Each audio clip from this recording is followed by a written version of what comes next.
आप देख रहे हैं Universal News Today. Ravindra Singh ji, आप जो है पहले पत्रकारिता से थे, उसके बाद जो है व्यवसाय में आए। अपने संघर्षों के बल पे आपने ट्रक ऑपरेटर संघ के आप प्रदेश महामंत्री हो। आपका संगठन जो है पूर्वी उत्तर प्रदेश में काफ़ी मजबूत स्थिति में है। बाकी अन्य संगठन हैं, सभी जगहों पे आप लोगों का नेटवर्किंग है। इस लोकसभा चुनाव में वो कौन सी चूक हो गई जिससे 400 पार का नारा रखा रह गया? वहीं ऑपरेटर संघ भी कुछ नाराज दिखे इस चुनाव में, ऐसा क्या था? किन मुद्दों के कारण?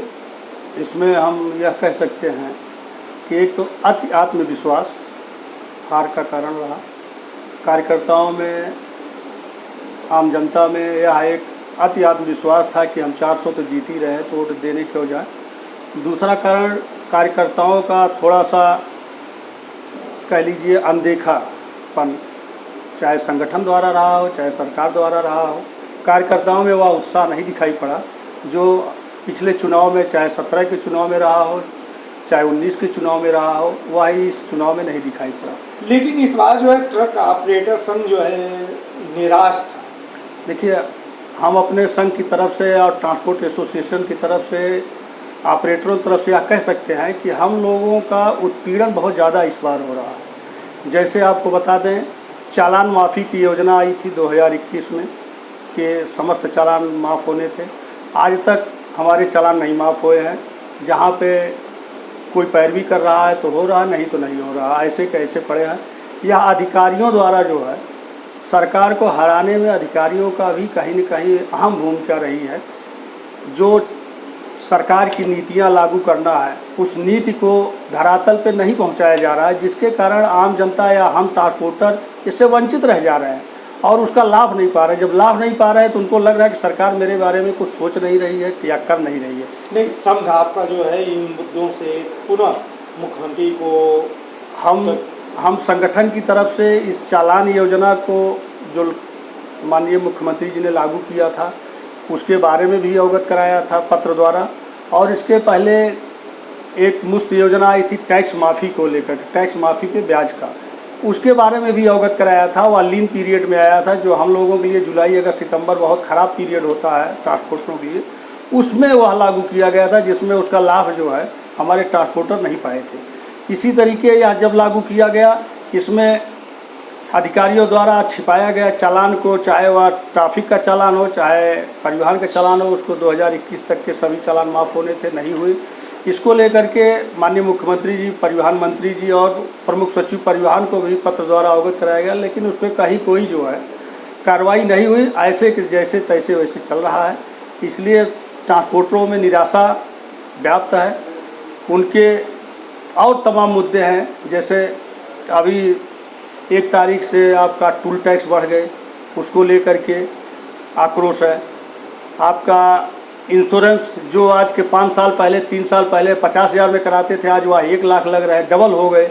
लेकिन हमारी आय कहीं पे बढ़ी नहीं है और हम मारे जा रहे हैं। इसलिए थोड़ा सा सरकार से हम लोग निवेदन भी किए हैं और करते रहते हैं कि हमारी भी समस्याओं पे सरकार ध्यान दे और उसका निदान करे। ने एक आंदोलन आपने किया एक्सीडेंटल, जब नया कानून आया हिट एंड रन पे, तो वहाँ जो है गवर्नमेंट को अपना ब्रेक लेना पड़ा। देखिए, वह हिट एंड रन का एक नया कानून आया था जिसमें, लेकिन ये सारे मुद्दों को क्यों नहीं आप लोग जो है उसी दमदारी के साथ उठा रहे हैं? देखिए, वह एक राष्ट्रीय मुद्दा था हिट एंड रन का, जो भारत सरकार ने लागू किया था। वो पूरे देश में एक देशव्यापी आंदोलन खड़ा हुआ, जिसमें सरकार बैकफुट पे आई और पुनः विचार करके उस हिट एंड रन कानून को रद्द किया।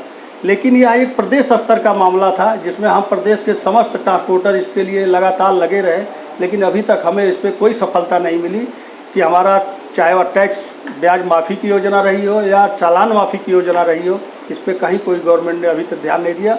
कानून बना दिया, लेटर जारी हो गए, सब कुछ हो गया, लेकिन अधिकारी के कान में अभी तक कोई जू तक नहीं रेंग रहा है कि हम ट्रांसपोर्टरों की भी कोई मदद करें।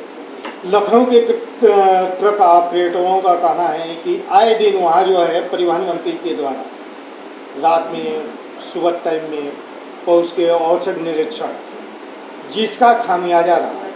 देखिए, या तो गवर्नमेंट की एक पॉलिसी है ओवरलोड को लेकर के, आए दिन इस पे हमारे परिवहन मंत्री या अन्य अधिकारी औचक निरीक्षण करते रहते हैं और उसमें दंडित भी करते हैं। लेकिन मेरा कहना है कि परम पूज्य महाराज जी ने एक समीक्षा बैठक के दौरान यह कहा था कि ओवरलोडिंग की जांच जहां से मटेरियल लोड हो रहा है वहीं पे किया जाए, परंतु ऐसा भी नहीं हुआ। अब ओवरलोडिंग की जांच जगह जगह जाम लगा करके अधिकारी उत्पीड़न के माध्यम से जांच करते हैं, हमें उत्पीड़ित करते हैं। मतलब हमारे महाराज जी की बात को कभी कोई अधिकारी ना तो ध्यान देता है, ना सुनता है, ना करता है। सख्त निर्देश था 2-4 टन की अगर ओवरलोडिंग है तो उस पर ट्रक वालों को परेशान ना किया जाए। लेकिन अगर हमें 5 कुंटल ओवरलोडिंग मिल जाती है तो मैं यह कह सकता हूँ कि उस गाड़ी पे 50,000 का पेनाल्टी आरटीओ विभाग या परिवहन विभाग के अधिकारी लगाते हैं। अगर हम उनको सुविधा शुल्क देते हैं तो उस पर हमें राहत मिलती, नहीं तो हमें उत्पीड़ित किया ही जाता है। तो हम निवेदन करते हैं परम पूज्य महाराज जी से कि ऐसे अधिकारियों को चिन्हित करते हुए और उनको दंडित किया जाए। आए दिन होता भी है, दंड मिलता। अभी महाराज में कुछ दिन पहले अधिकारियों को दंडित किया गया, जेल तक गए हुए ऐसे अधिकारी। लेकिन एक जिले के अधिकारी पे कार्रवाई से काम नहीं चलने वाला। जब तक ये प्रदेश व्यापी अभियान नहीं चलेगा तब तक आम जनता को या आम ट्रांसपोर्टर को इससे लाभ नहीं मिलने वाला। आप पत्रकारिता में भी हैं, भाजपा में भी हैं। उधर जो है अभी बीते दिनों रायबरेली में राहुल गांधी ने ये कहा कि मोदी जी बनारस से भाग रहे हैं, जान बचा के निकले हैं। यदि प्रियंका चुनाव लड़ गई होती तो मोदी जी 2 से 3 लाख वोटों से हार जाते। उन्होंने ये न कह के ये कहा कि हिंदुस्तान के प्रधानमंत्री 2 से 3 लाख वोटों से हार जाते। क्या कहेंगे आप? देखिए, वो राहुल गांधी की बातों पे हम लोग बहुत ज़्यादा ध्यान नहीं देते। उनकी बात तो हवाई रहती है। वो नेता हैं, प्रतिपक्ष के नेता हैं, उनका काम है बोलना। कौन हारता कौन जीतता या तो जनता को फैसला करना है, लेकिन इससे कोई मतलब नहीं है। अभी आपने ट्रक ऑपरेटर्स की समस्याएं और उनका दर्द बताया। चुनाव में अहम भूमिका भी रही, तमाम वर्गों की होती है। गोरखपुर की बात करें तो और क्या कारण है जिसकी वजह से बहुत मार्जिनल अंतर से कहा जाएगा, जहां 5 लाख 7 लाख वोटों से हराने की बात हो रही थी, 1 लाख वोट से वो सीमित हो गए? क्योंकि अब इस पर कह सकते हैं कि जो अभी हमने आपको बताया कि अति उत्साह, जैसे 2017 में अति उत्साह के कारण यहाँ उपचुनाव हम लोग हार गए थे, इसी तरीके अति उत्साह के कारण जो भाजपा के कैडर वोट थे वो आज निकले भी नहीं वोट देने। दूसरा, एक हम लोगों में जो अध्ययन किया ज़मीनी स्तर पे, BLO द्वारा तमाम ऐसे लोगों का वोट काट दिया गया जो वंचित रह गए, चाह करके भी वोट नहीं दे पाए। हमारे ही जान पहचान में, परिचितों में कम से कम 50 वोट काट दिए गए। तो यह कार्यकर्ताओं की उदासीनता के कारण भी रहा है कि कार्यकर्ता इस पर ध्यान नहीं दिए कि हमारे कौन से वोट कट रहे हैं या कौन से वोट ऐड हो रहे हैं, इस पर ध्यान नहीं दिया गया। इस कारण से भी कम मार्जिन में हम यहाँ पे जीते और हमें ज़्यादा से ज़्यादा जीतना चाहिए था। लेकिन इसका हम लोगों को दुख है। आने वाले समय में और बेहतर किया जाएगा।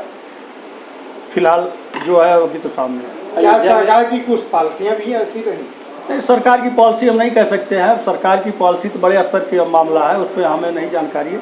फिलहाल ज़मीनी हकीकत तो यह है कि कार्यकर्ताओं में उदासीनता और अति उत्साह का ही एक कारण बढ़ा। क्योंकि आप राजनीति से भी जुड़े हुए हैं, पूरे देश की निगाह अयोध्या पर जी, फैजाबाद लोकसभा सीट, वहाँ पे हार का कारण कुछ आप बताएंगे? देखिए, अयोध्या में हार का कारण वहाँ पे जो दुकानें विस्थापित की गई वह सरकार से नाराज़ थे।